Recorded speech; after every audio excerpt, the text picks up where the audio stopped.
स्वतःचे घरदार, पत्नी, लेकरं, संपत्ती सगळं सोडून कोरड्या भाकरीवर दिवस काढणारा एक श्रीमंत गृहस्थ. सद्गुरूंच्या कृपेच्या शोधात त्याने सहन केले उपवास, ऊन, वारा, पाऊस आणि मग एका स्वप्नाने बदलली त्यांच्या आयुष्याची दिशा.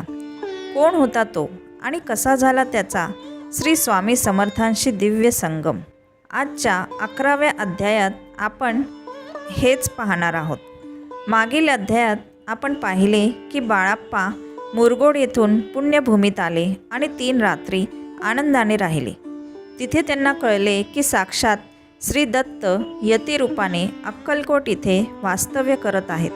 त्यांच्या मनात दृढ विश्वास निर्माण झाला. सद्गुरूंच्या कृपेने माझे सर्व संदेह दूर होतील असे त्यांना वाटू लागले.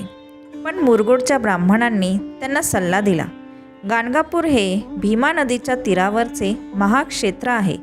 तिथे अनुष्ठान करा. श्रीगुरू स्वप्नात येऊन नक्कीच मार्गदर्शन करतील. बाळाप्पांनी तो सल्ला मान्य केला आणि ते त्वरित गाणगापूरला गेले. तिथे भीमा नदी वाहत होती. भक्तजन स्नान करत होते. कोणी पुत्रप्राप्तीसाठी, कोणी धनासाठी, कोणी आरोग्यासाठी श्री नृसिंह सरस्वतींची आराधना करत होते. कोणी प्रदक्षिणा घालीत होते, कोणी ब्राह्मण भोजन देत होते, कोणी गंगा स्नान तर कोणी नमस्कार करत होते. तेथील सेवेकरी 2 प्रहरी माधुकरी मागून आपला निर्वाह करत होते. बाळाप्पांनीही हाच कठोर नियम स्वीकारला. ते रोज पहाटे उठून संगमावर स्नान करायचे, जप ध्यान करायचे, नंतर माधुकरी मागून भोजन करायचे. दुपारी पुन्हा स्नान आणि जप, संध्याकाळी संध्यावंदन आणि रात्रभर नामस्मरण करायचे. असेच त्यांचे दिवस चालले होते.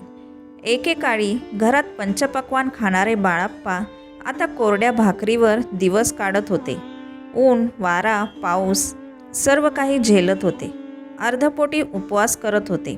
त्यामुळे त्यांचे शरीर कृश झाले, पण त्यांचे मन कधीही उदास झाले नाही. सद्गुरूंना भेटण्याची तळमळ त्यांच्यात कायम होती. गाणगापुरातील अय्याराम सेवेकऱ्यांनी सांगितले, तुम्ही रोज आमच्या घरी या. जे कमी पडेल ते आम्ही पुरवू. एके दिवशी गाणगापुरातील अय्याराम सेवेकऱ्यांनी बाळाप्पांना सांगितले, तुम्ही रोज आमच्या घरी या. जे कमी पडेल ते आम्ही पुरवू. 2 दिवस बाळाप्पांनी ते मान्य केले, पण त्यांच्या मनाला संकोच वाटू लागला. ते पुन्हा माधुकरी मागू लागले. झोळी पाण्यात बुडवून शिळेवर बसून ते भाकरी खात आणि त्यांनी तपश्चर्या चालू ठेवली. काही दिवस गेले.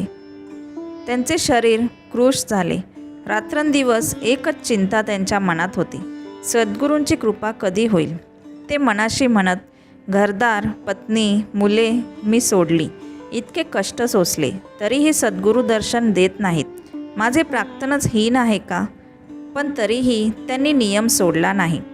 1 महिना पूर्ण होताच स्वप्नात 3 यतिमूर्ती प्रकट झाल्या. बाळाप्पांचे मन आनंदित झाले. 15 दिवसांनी पुन्हा एका ब्राह्मणाने स्वप्नात सांगितले, अक्कलकोट इथे श्री दत्त स्वामी रूपाने नांदत आहेत. तिथे जा. बाळाप्पांना समाधान लाभले. त्यांनी अक्कलकोटला जाण्याचा विचार केला. इतक्यात त्यांच्या शय्येखाली एक पत्र सापडले. त्यात लिहिले होते, उतावळेपणा करू नये. त्यांनी विचार केला, माझे अनुष्ठान अजून अपूर्ण आहे. त्यामुळे अजून काही दिवस इथेच राहून मी साधना चालू ठेवेन. आणि त्यांनी तसेच केले. त्यांची साधना चालूच होती. एके दिवशी संगमावर स्नान करून परतल्यावर वस्त्र उचलताना त्याखाली त्यांना एक विंचू दिसला. पण बाळाप्पांनी त्याला मारले नाही. शांतपणे नित्यकर्म करून ते भिक्षेसाठी गेले. त्या दिवशी गावात सर्वत्र पक्वान्न त्यांना मिळाले. त्यांनी तो दिवस शुभ मानला. त्याच दिवशी त्यांनी अक्कलकोटकडे प्रयाण केले. मार्गात त्यांना उत्तम शकून झाले. दुसऱ्या दिवशी ते रम्य अशा अक्कलकोट नगरीत पोहोचले. अक्कलकोट म्हणजे जणू वैकुंठ भूमीच. तिथे स्त्रिया काम करता करता स्वामीचे भजन गात होत्या. दूरदेशीचे ब्राह्मण, वैश्य, विविध वर्णांचे लोक दर्शनासाठी धावत होते. नामघोषाने नगरी गजबजलेली होती. राजे, पंडित, संन्यासी, फकीर, नाथपंथी, रामदासी सर्वजण स्वामी दर्शनासाठी येत होते. कीर्तन, भजन, नृत्य सुरू होते. ते क्षेत्र जणू प्रत्यक्ष वैकुंठ झाले होते. असे सगळे पुण्यपावन दृश्य बघून बाळाप्पा अंतःकरणातून आनंदित झाले. त्यांना वाटले, पूर्वजन्मीचे पुण्य आज फळाला आले आणि माझा जन्म सार्थक झाला. ते स्वामींचे सेवेकरी झाले आणि स्वहस्ते सेवा करू लागले. सद्गुरूंच्या कृपेची वाट कधी कठीण असते तर कधी काटेरी, पण जो श्रद्धा आणि संयम सोडत नाही त्याला अखेरीस सद्गुरू स्वतः मार्ग दाखवतात. इथेच 11वा अध्याय समाप्त होतो. जर तुम्हाला पुढील अध्यायात बाळाप्पांच्या सेवेमधील अद्भुत अनुभव ऐकायचे असतील तर पुढील भाग बघण्यासाठी चॅनेलला सबस्क्राईब करा.